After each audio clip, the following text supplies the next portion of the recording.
এখন ভগবানকে আজকে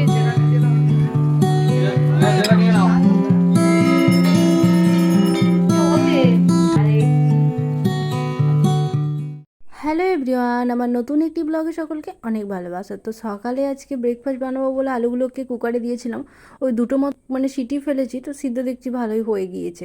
আর এখানে আলুটা নিয়েছি, কিছুটা আলুকে আমি এরকম চপ বানাবো বলে ভেবেছি, তাই এখানে লঙ্কা তেল করেছি, একটু বাদাম ভেজেছি, দেবার পর যেটা হয় ওটা আর আমি তোমাদের সাথে শেয়ার করলাম না। দিয়ে আলুটা তো চকুটি প্রতিদিনই দেখেছো, আজকে ভাবলাম একটু চপ বানাবো আর তোমাদের সাথে একটু শেয়ার করি যে ঘরোয়া পদ্ধতিতে চপ আমি কীভাবে বানাই। কালো জায়গাটাতেই কেশরি মেথি আর সেই যে আমি ঘুগনি বানানোর যে মশলাটা থাকে সেটা দিয়ে আর সব কিছু দিয়ে এই আলুটাকে ম্যাশ করে নিয়েছিলাম, একটু আদা লঙ্কা জিরে দিয়ে দিয়ে ভালো করে মেখে নিয়েছি। তারপর এবারে আমি রেখেছি বেসন, বেসন নেবার পর ওপর থেকে দিয়ে দেবো আমি এখানে খাবার সোডা বা বেকিং সোডা, যাই হোক ওটাই দিলে একটু বেশ ক্রিস্পি ভাবটা হয় আর খেতেও টেস্টফুল হয়।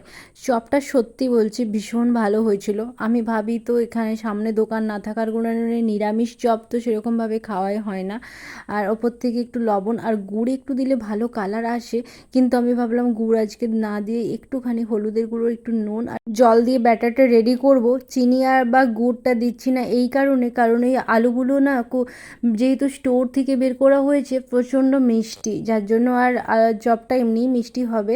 আর সত্যি বলছি গাইস ভীষণ ভালো হয়েছিল টেস্ট, তোমরা ওইভাবে বাড়িতে বানিয়েই খেতে পারো।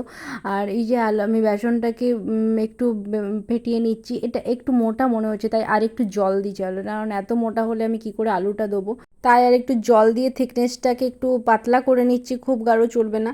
আর এইভাবেই আমি আজ চপটা বানাবো। আমি অনেক দিন ছাড়াই বলো চপটা বানাচ্ছি, বলতে পারো অনেক দিন আগেই বানিয়েছিলাম, কিন্তু ভীষণ ভালো হয়েছিল। আর ওপর থেকে যে আলুটা করেছিলাম তেলে যখন লঙ্কা তেলটা ভাজছিলাম তখন কেশরি মেথিটা দিয়ে দিয়েছিলাম, যার ফলে একটু দোকানের মতনই স্বাদ এসেছিলো, যেটা নিরামিষ দোকানের আমরা চপ খাই তার থেকেও ভালো বলতে পারো, তবু খারাপ না। যাই হোক দিয়ে আমি ব্যাটারটা রেডি করে নিয়েছি। আর ভালো মতো করে যত ফেটানো যাবে তত ভালো ফোলা ফোলা আর ভালো মুচমুচে টাইপের একটা বানানো হবে চপটা, তার জন্য। আর উপর থেকে দিয়ে দিলাম এই যে সানফ্লাওয়ার অয়েল, যেটা আমরা ব্যবহার করেই থাকি ফরচুনের। আর আলুটা একটা তোমাদের সাথে শেয়ার করেছিলাম, অনেকে বানাই সেই পলিথিনের ভিতর ঢুকিয়ে একটা ডিব্বা বা গ্লাস চাপা দিলেই বড় বড় আকৃতি হয়, কিন্তু আমি খুব একটা বড় করছি না। প্রথম একটু ভালোই করে ভালো মতো করে হবে কি না সেটা বুঝতে পারছি না, তাই ছোট ছোট করেই করার চেষ্টা করছি। হাতে করে এইভাবে দিয়ে বেসনের মধ্যে ডুবিয়ে নিচ্ছি। আর জানো তো এই কচ্ছপের আংটিটা আমি কিন্তু আজকেই পরেছি, কারণ আমি আজকে উপরে রুমটা পরিষ্কার করতে করতে দেখলাম এটি একটি পড়ে আছে, কিন্তু আমার এটা বেশিক্ষণ হাতে স্টে করবে না, আমি খুলেই দেবো, কিন্তু একবার ট্রাই করলাম পরে। হাতের মধ্যে আংটি টাংটি বেশি ভালো লাগে না, আমার মনে হয় সিম্পল থাকতে আমি একটু বেশি ভালোবাসি, আমার শরীরটা যেন একটু কমফোর্টেবল লাগে, তার জন্য আমার একদম বেশি দেখেছো আমি আমার আংটি যেটা মিস্টার ঘোষ দিয়েছে আমি সেটাও পরি না, একদম আমার খুব প্রয়োজন হলে টুকটাক সময় পরি, না হলে আমি খুলে রাখি। যাই হোক একটা দিয়ে দেখলাম ভালোই বেশ হয়েছে, আর একটা পাশ থেকে দিয়ে দিই, কারণ যেহেতু এই কালো ফ্রাই প্যানটাতে আমি দিচ্ছি, তো কড়াই হলে অনেকটা তেল দিয়ে ভাজলে বেশি ভালো হয়, তার জন্য এই ছোটো প্যানটাতেই ভাজতে থাকছি। এটাতে দুটো তিনটে করে সাইড বাই সাইড দিলে ফোলা ডোবা তেলে ছাঁকলে বেশ ফোলা ফোলা হয়ে হবে বলেই এখানেই দিলাম, একটা উল্টে জায়গাটা খালি করে নিয়ে এইখানটায় আরেকটা দিচ্ছি।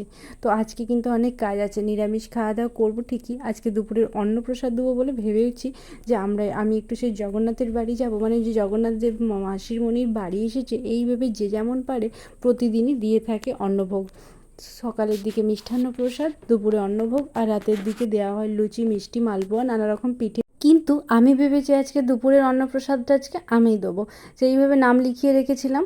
সেই দিনেই নামটা লিখানো হওয়ার কারণে আজকে ডেট পেয়েছি, তো আজকে সকালের টাইমে ব্রেকফাস্ট করে স্নান টান করেই যেতে বলেছে, অসুবিধা নেই। তা আমি উপোস থাকবো, তো মিস্টার ঘোষ ডাহিমা এরা খাবে, সবার জন্য বানিয়ে রাখছি, তো আমি দুপুরের দিকে এসে একটু অল্প খাবার খাবো। তো যাই হোক চপ আমার এদিকে হতেই থাকছে, কেমন হয়েছে তোমরা কিন্তু কমেন্ট করে জানাবে। আর আমি দুটো বাদামও ভেজে দিয়ে দিয়েছিলাম একটু ভেঙে নিয়ে, আর দেখতে কিন্তু বেশ মুচমুচে হয়েছে। আর এদিকে তিনটে হয়েই গিয়েছে, তো আমি দিতে থাকি, আর বাকি আর এক খোলাও আমি এখানে ভাজবো আর ওদেরকেও মুড়িটা দিতে থাকবো। রান্নারটা যেহেতু দুপুরের দিকটা একটু মাই সামলে নেয়, তাহলে অতটা অসুবিধা থাকে না। আমি স্নান টান করে ব্রেকফাস্ট করে নেওয়ার পর উপরগুলো একটু গোছগাছ করে যেটুকু হয় ঝাঁটা মোছা দেওয়ার পর স্নান করে ভেবেছি রাইকে নিয়ে যাব। ওই 12টার সময় করে যেতে বলেছে। ব্রাহ্মণই যেহেতু ওই রান্নাটা করবে, মানে প্রসাদ রান্নাটা, আমাকে পরিমা বলে দিয়েছিল কী কী লাগবে সেরকম টাকা দেওয়ার কারণে ওরা নিজেদের মতো করে নিয়ে এসে বাসমতি চাল, দুধ, নারকেল, যা যা লাগে মিছরি সব কিছু নিয়ে এসে আমি খরচা দেওয়ার পরে ঠাকুরমশাই নিজেই রান্না করে, কারণ তারপর জগন্নাথ দেবের কাছে প্রসাদটা নিবেদন করবে। আর সেটাই হচ্ছে আমাদের সকলের প্রসাদ, আর সবাইকে বিলিয়ে দিতে পারলে সেটাই তো সেবা হয়। আর সেটা আমার মনের মধ্যে অনেক বেশি আনন্দিত করে দেবে।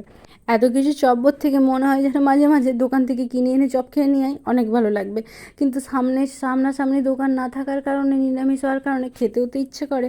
তাই ভেবে একটু স্বচ্ছতার সাথে চপও খেতে পারবো, আর সাথে সাথে একটু নিজের মতো করে একটু চেষ্টাও করলাম যে নানা রকমের রেসিপি দেখি, বারবার মনে হয় কিছু ট্রাই করব, আর সময়ের অভাবে সেটা হয় না। রাহি কিন্তু অলরেডি আসন নিয়ে বসে পড়েছে, মানে মাম্মা আমাকে খিদে পেয়েছে, আমাকে মুড়ি দাও। মিস্টার ঘোষও চলে এসেছে, ওদের দুইজনকে আমি মুড়িটা দেবো, তারপর আমার বাকি যেসব কাজবাজগুলো আছে সেইগুলো সারতে থাকবো। যে চলো এই গলাটা হতে থাক, আর আমি ওদেরকে মুড়িগুলোও ধরে দিই। রায়ের জন্য একটা চপই দিলাম, আর মিস্টার ঘোষকে দুটো চপ, আর সাথে একটু বাদাম ভাজা, চানাচুর আর মুড়ি। চলো ওরা খেতে থাক, আর আমি আমার কাজগুলো সারতে থাকি। স্নান করে চলে এসেছি, পুজোতে মাও তো একটু হেল্প করবে। আর এই বড় কাঁঠালটা দিদিভাইয়ের বাপের বাড়ি থেকে দিয়েছে। আর এই হচ্ছে মা প্রথমেই কেটে ঠাকুরকে নিবেদন করবে বলে রেডি করে নিচ্ছে, আমিও রেডি হই। গুড মর্নিং আর welcome back to my channel. আজকে রথের একটু প্রসাদ দেবো বলে সবই তো হয়েছে, মানে ওই মিষ্টিটা কেন বাদ যায় সেই ভেবে আমি মিষ্টি কিনতে বেরিয়েছিলাম। এতটা দূর রাস্তা ভেবে মিস্টার ঘোষের কাজের চাপে ও আসতে না পারায় আমি নিজেই এসেছি। আসতে না আসতেই দেখছি প্রচুর জন এখানে পুজো দিয়েছে এবং ঠাকুরমশাই চলে এসেছে।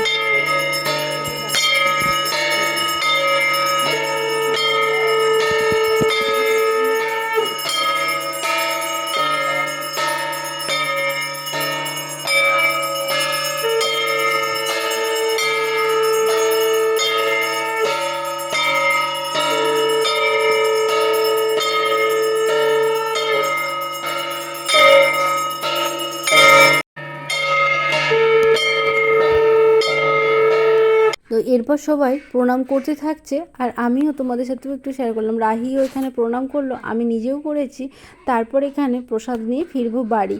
আমার মনে মনে এতটাই আনন্দ হচ্ছে। যাই হোক, এই যে প্রসাদটি দিয়েছি ঠিকই, এই গামলা ভর্তি প্রসাদ যখন সবারই রেকাবে রেকাবে দেওয়া হবে, বা প্রচুর জন দেখছি পিছনে বাটি নিয়ে আসতে থাকছে দেওয়া হবে, আমার ভীষণ মনে মনে আনন্দ হবে। যাই হোক, ভগবানকে সেবা দেওয়ার জন্য এখানে ধুতি দিয়ে আড়াল করে নেওয়া হয়েছে। ভগবান সেবাটা করার পর আমরাও সেবা নেবো। রাহিকে এখানে শুয়ে পড়তে ইচ্ছে করলো, একটু আমার কোলের মধ্যেই শুয়েছে। এই হচ্ছে আমাদের ভগবানকে দেওয়া প্রসাদ।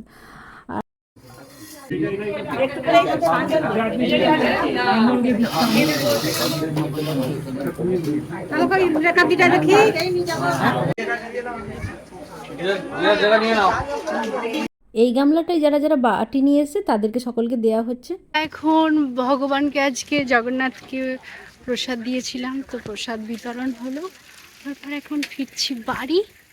যা রোদ, ছাতা মাথায় দিয়েছি। আরে ছেড়জুটিমাকে নিয়ে আসুন না, হাঁটতে পারিনি। চলো না, আপনি হেঁটে হেঁটে চলে আসবে। যাই হোক, এখানে শেঠ জেঠু, শেঠ জেঠিমা, আমি, রাহি সবাই মিলে গিয়েছিলাম। আর এই যে প্রসাদ একটু মিস্টার ঘোষকেও দিলাম। তো খাবার পর সবাই মিলে দুপুরের থালা নিয়ে বসছি। মা কিন্তু রান্না বান্না করেই রেখেছিল, আর আজকের দিনটিতে আমরা নিরামিষ খাওয়া দাওয়া করবো ভেবেছি। তার জন্য এখানে শাক ভাজা, কুমড়ো ভাজা, করলা ভাজা, এইটাই ছিল মেনু। তার সাথে ছিল এখানে কোচ বেগুন, সব কিছু দিয়ে যে শাকের একটা তরকারি হয়েছিল, কোচ বেগুন মূলো দিয়ে তরকারি। তারপর ছিল পটল আলুর তরকারি, আম, দই। চলো সবাই মিলে এটা খেতে থাকি। আমার আর এসে চপ দিয়ে মুড়ি খাওয়ারও হলো না। যাই হোক, সন্ধ্যাবেলা খাবো। তো এখন আমি এখানে ভাত আর তরকারিটা খেতে থাকি। খেতে খেতে তাহলে ব্লগটা এখানেই শেষ করছি। তোমরা সবাই ভালো থেকো, সুস্থ থেকো। দেখা হবে পরের দিনের নতুন আবারও একটি ব্লগে। তো ভালো লাগলে চ্যানেলটাকে অবশ্যই সাবস্ক্রাইব করে দিও। তো রাহির ভাত, আমার ভাত, মায়ের আর মিস্টার ঘোষের। চলো টাটা সকলকে।